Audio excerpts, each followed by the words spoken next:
Hello and welcome to a new series called the Algo series. It's been a while, but I guarantee you this series will be worth the wait.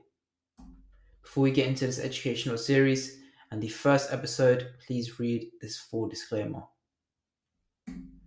The return of the Padawan. Yes, we're back. And we're introducing our first ever series called the Algo series.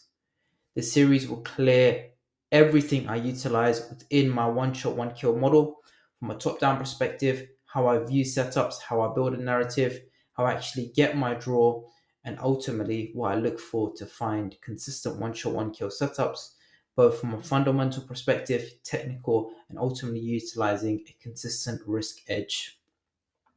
A key thing to note, and something that I like to go by, is this will be a non-hindsight educational series, which means it will be taken from different examples that I've personally utilized or taken myself. The whole thought process behind this specific model is looking at the delivery of price. And in simple, this comes under the umbrella term of power of three. So if you're not familiar with the power of three, you won't be familiar with my unique model, which is the one-shot, one-kill silver bullet model. The edge. I've split this into two variations. Variation 1. We start with the draw in mind, the target. Without an objective, we cannot seek higher or lower pricing. First point, either we have the previous month's high or previous month's low as our draw, or a monthly key level. Second point, we wait for a purge. This is either a purge of the previous week's high or previous week's low. This will be our manipulation and where we seek a candle 2 closure. Again, the closure has to be within the previous week's candle. Our entry model is the 1 hour silver bullet. Very self-explanatory, and this is how a model should be laid out. We can ideally put it on the back of a business card. Short, sweet, and straight to the point. Variation 2, very similar. Instead, we wait for a specific draw to show itself. And we're going to be waiting for the previous week's high or previous week's low as our draw, or a weekly key level. The next point is we want to wait for a raid of the previous day's high or previous day's low. And again, this is our manipulation series. And we want to wait for a C2 candle closure. We want it to close within the candle of the previous day. And our entry model is either going to come from a purge of a session low or a 15-minute fairly gap. In this video, we're going to be covering both of the variations so you get understanding of what the differentiation is between those two and also the similarities.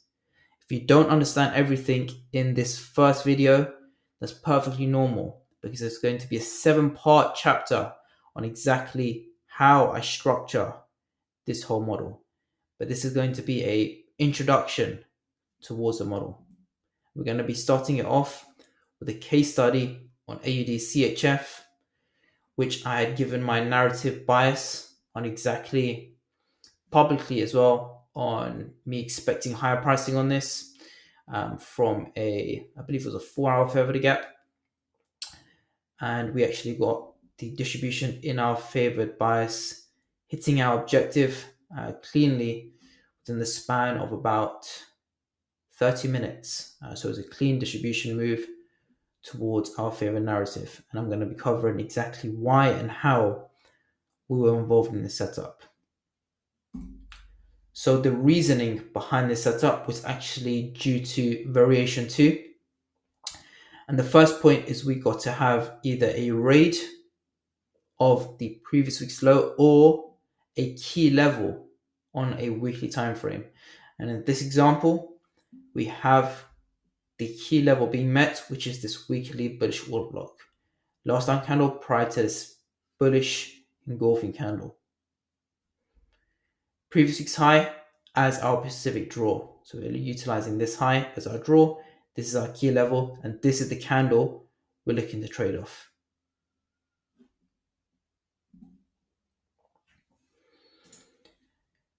Variation 2. Key level has to be identified on the weekly time frame, drop to daily time frame, and wait for a purge of the previous day's low. So this is a characteristic that has to commence in order for the trade setup to be valid. Key point.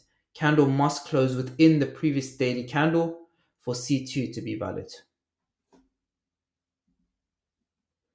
As you can see here, bullish order block, return into it, target. So straight away we have the area in which we want to go long from, and we have our draw. Daily time frame. Previous day's low. Raid. As we purge that previous day's low, we close within the previous day's candle. This verifies this as a form of manipulation and C2 closure. Annotations here, purge of previous day's candle and C2 closure within the previous candle's range. This is the candle where we want to take our position to target the previous week's high and above. This candle here we call the distribution candle. I'll explain why in further videos. But here's a small introduction to what makes a distribution candle on the intraday timeframes. And I've created somewhat of a checklist. The checklist for variation 2 for the distribution candle, which is candle 3, goes like this. Firstly, it must be formed during a kill zone. Secondly, we must take out a previous session low, high or low depending on the narrative. We must take out a session low if we're bullish, session high if we're bearish. This candle must be candle 3 on our higher time frame manipulation. So if we flick back, we have candle 1, which creates the range, candle 2, which manipulates the range and gives us the closure within the previous day's candle, and candle 3, which actually gives us the trade opportunity. It must have a change in the state delivery from 4 hour and below. The trade must be taken from a key level, and again this is 4 hour and below. The trade must also have SMT to follow, and this would allow us to have a very protected stop and a high probable setup. So SMT is a must, and also it's the elephant's footprint within smart money concepts, and it must have a clear draw towards the variation that we talk about. In this example, we're targeting the previous week's high as this is a variation 2 setup. Entry models, we're either going to use the silver bullet swing point as an entry model, or we're going to be utilizing the session sweep. Both of these entry models we're going to be talking about in this video.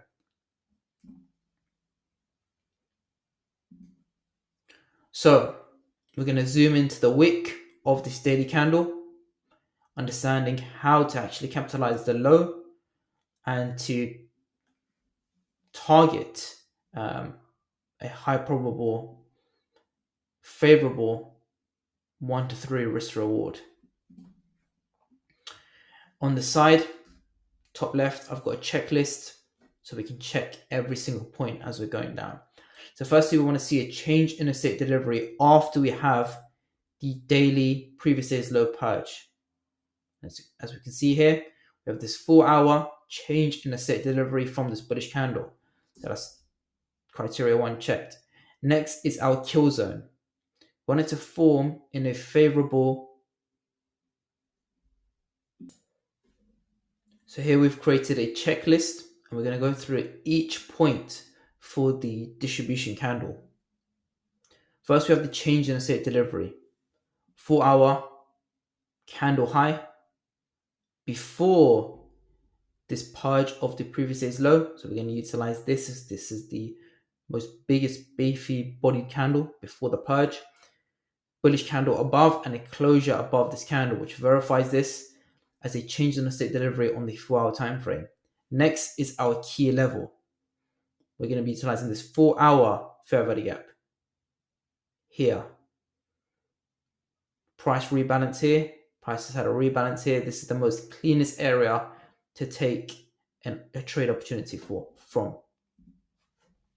Next, we want to see it in sync with a kill zone. We have London open kill zone here. Price purges lower into this kill zone while trading into that 4-hour fair value gap.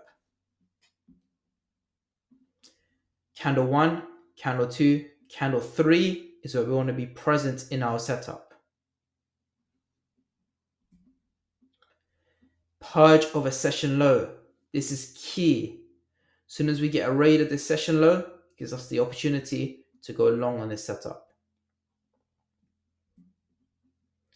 SMT to verify a protected low. We compared this with a similar asset class, I believe it was Euro CHF. Euro CHF made that lower low, and AUDCHF failed to make that lower low, which means this is our protected low upon this candle closing.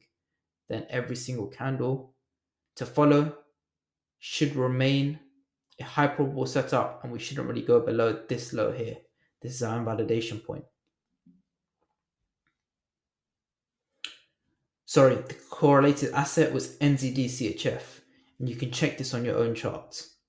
So now what we have, change in state delivery, key level, kill zone, purge of a session low, SMT with the correlated asset class, trading in sync with candle 3, and we're targeting our previous week's high, which is the drawn liquidity. Again, my personal perspective, and this is in sync with the brand name, is to always target in the number 3. So 3R or 3%, and a maximum of 3 trades per week. This is the narrative I personally like to follow. We're going to be talking about the entry model now, the silver bullet entry model on the hourly time frame, and how you can execute without even looking at the 30-minute, 15-minute, or the very scalpers like mindset 5-minute and below. I don't look at that. What we're going to look at is the silver bullet entry model, and we're going to be looking at it from a London perspective because this was a London-based setup. And we want to analyze the 1 a.m. candle, 2 a.m. candle, and 3 a.m. candle. This is what it looks like in regards to a setup commencing. We want to see a purge of the 2 a.m. candle before it to close within the 1 a.m. candle, and for 3 a.m. to be the distribution. However, there is another way of looking at this exact same entry model, and it's if 2 a.m. presents as a inside bar. So the 2 a.m. candle fails to take out 1 a.m.'s high or 1 a.m.'s low, and we trade the 3 a.m. purge. If we're trading this way of price, we want to wait for the purge to commence and this candle to close, and then we're looking to go long 4, 5, and 6 a.m. So you can see in this example, we have the 1 a.m. high, 1 a.m. low, 2 a.m. was our inside bar, 3 a.m. we had the purge, and 4 a.m. I executed the position. And here's the annotations: inside bar, 3 a.m. purge, and enter after 3 a.m. confirmation. And the entry model 2 is the session sweep. And the beautiful thing about this setup and why it was high probable is because both of these entry models were in sync with one another. So it's perfect for me to explain both of these entry models in one video. The criteria: we must see a sweep of a session high or session low. And this example is a session low. We must have a Judas swing between 10 to 30 pips. So ideally, we're looking for that classic buy day play. We want to enter at a 15-minute fair value gap and stops at the protected SMT low. You can see in this example, we had a Judas swing from the New York opening price of 14.6 pips. Upon seeing that Judas swing, we then saw higher pricing, high probable order block formed. We don't take the longs of this high probable order block, we take it in this 15-minute fair value gap. Stops at the protected low of this SMT divergence. And this is the exact reasoning I went long and narrowed it down to the 15-minute time frame. So now we've covered exactly how we got our draw, why we looked for the specific setup, how we became in sync with the overall trend, and also the entry model behind the setup. But a question that I actually got asked within my public telegram is, how did we exit so cleanly? So again, this is our entry, this was our exit, and as soon as we exited, price then dumped lower and actually had taken out these relatively equal lows and had a bearish sell-off. And the way we did this is by utilizing the power of 3. Now, I mentioned this at the beginning or middle of this video, but my personal perspective, and I believe this is one of the best ways to go about price, is to aim for a fixed 3R. Your draw should either be you're losing minus 1R or you're gaining 3R. This is how you draw a consistent approach in looking at price from a intra-week perspective. However, because we were targeting the previous week's high, it didn't give me leverage for a clean 3R setup. So what did I use instead? Standard deviations. And I targeted the sweet spot in which I found works best for me, which is between 2 standard deviation and 2.5 standard deviation. So now if we look at what it looks like on the chart, we have our SMT divergence, raid of the Asia's low or session low. We have this price leg higher here, which gives us that change in the state delivery.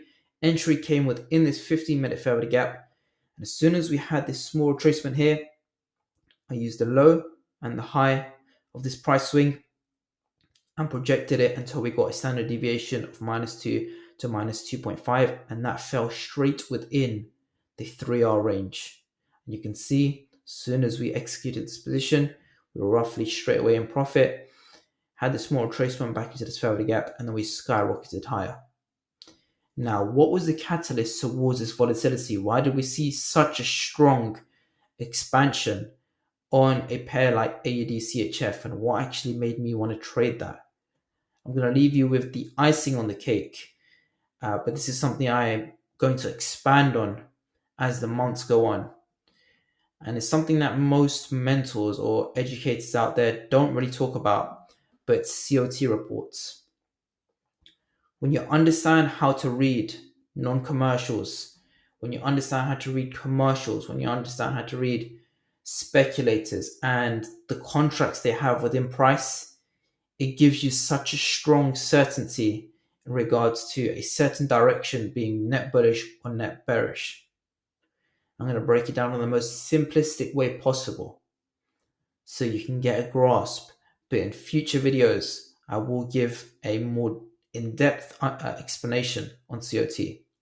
In simple, we're looking at the non-commercials. They were long 112k contracts. They were short 79k contracts. This means the overall position that they hold is net long for the AUD. I want to then compare this to CHF, and we should have a bearish outcome. Again, non-commercials. They were long 9,600 contracts, and they were short 51,000 contracts, which means they were heavily net short. So this leads to a positive and a net bullish stance when looking at AUD CHF, as if we're opposed to go bullish on AUD and CHF is supposed to go bearish, we can expect AUD CHF to go bullish. And that's the reason we had such a strong reaction on this one currency pair. So you can see the amount of analysis that goes on in just finding one setup, just one high probable setup. And then for the remainder of time, it's just a matter of being patient and executing that like a sniper. Thank you for watching. If you do want to find more information on a community that I hold, please check the link in the description. If not, I'll see you in episode 2.